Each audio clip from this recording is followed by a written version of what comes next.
In round 3 of India's 7-phase general elections, Prime Minister Narendra Modi cast his ballot in his home state of Gujarat.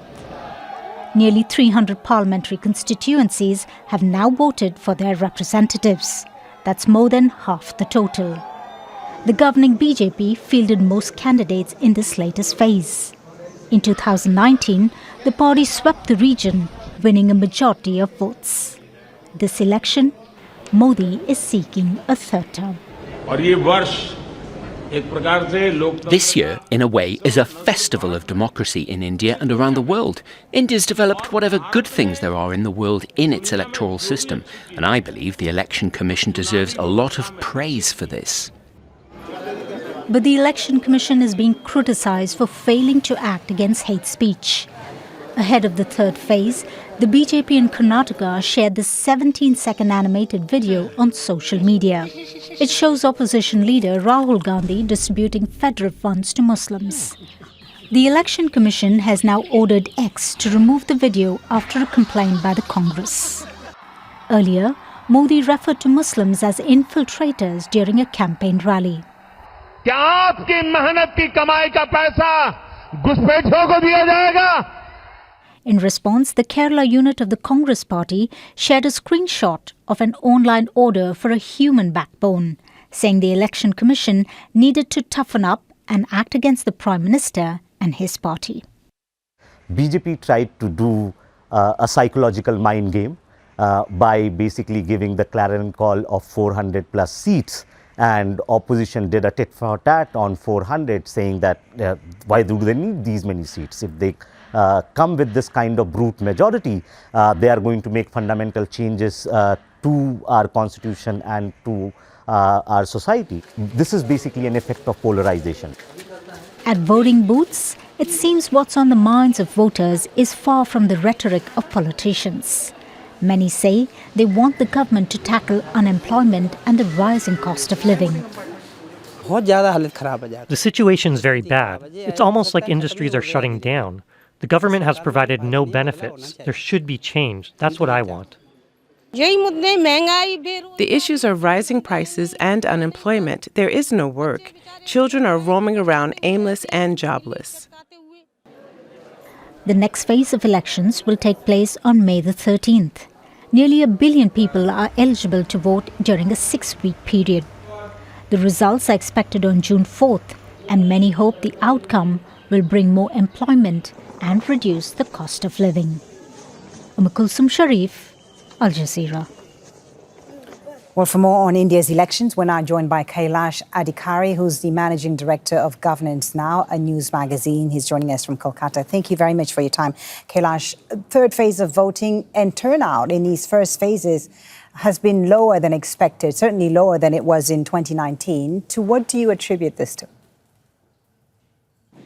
I believe that the people of India and the voters are quite happy with the kind of work that has been done by the central government and the party in power, the Bharatiya Janata Party, which has been in power for the last 10 years. If you look at the kind of schemes that the central government of India as well as the Bharatiya Janata Party has implemented, it has all resulted in quite public welfare as well as social But I'm unity. asking you about the low voter turnout. Why has there been lower voter turnout if all these things you say have been achieved? Low voter turnout actually happens if you track the India elections. The low voter turnout actually happens when you see the same government coming. Only when the people are not happy and if they are willing in a democracy to change a government is when the voter turnout increases. That is one of the rhetorics. Now, the secondly is also that India is facing a massive heat wave.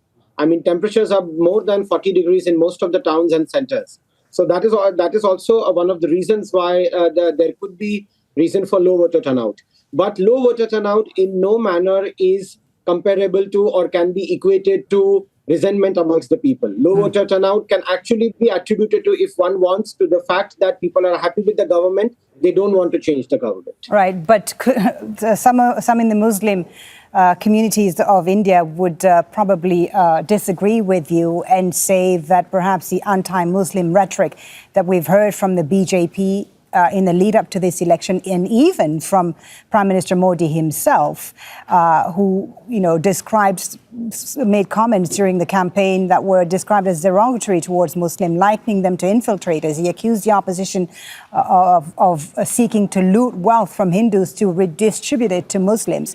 Muslims in India certainly will not be happy with what you described as the achievements of this government.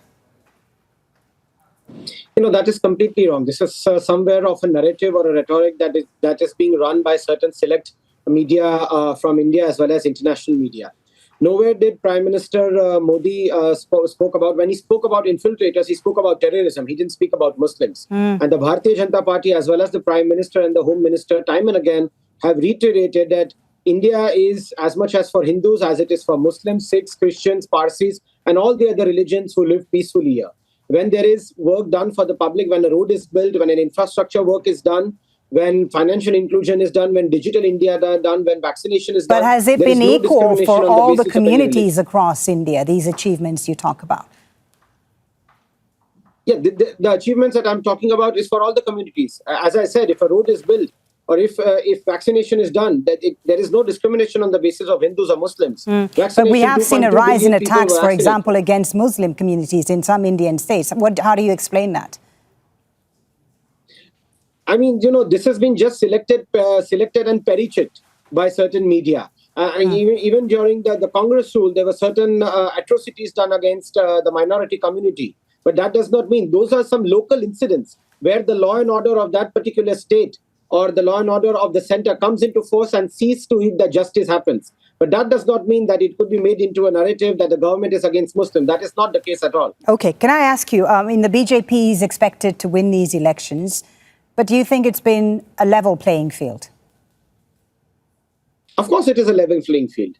I mean, all the parties, the leaders, they are allowed to campaign. They are allowed to follow the norm of the book as laid out by the Election Commission. And several years that has happened. I don't see that there is any reason why because the opposition has complained against the crackdown against them during the campaign.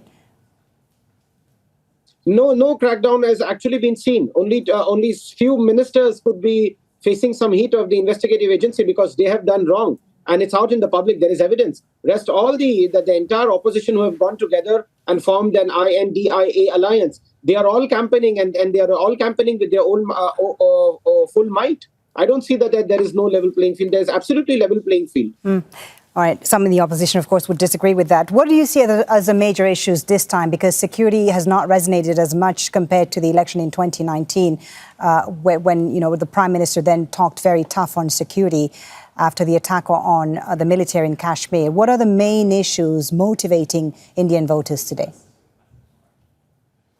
I mean, as I rightly said, after 2014, the kind of public welfare schemes that the BJP and the central government has come into, they've all fared very well for the public.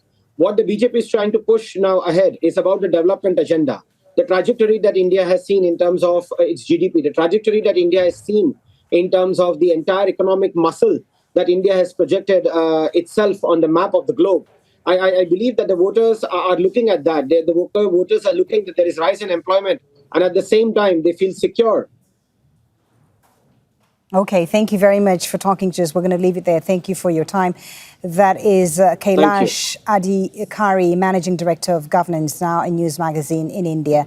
And a reminder once again that Al Jazeera journalists were not granted visas by the Indian government to cover this election. So we're doing it from outside of India. Make sure to subscribe to our channel to get the latest news from Al Jazeera.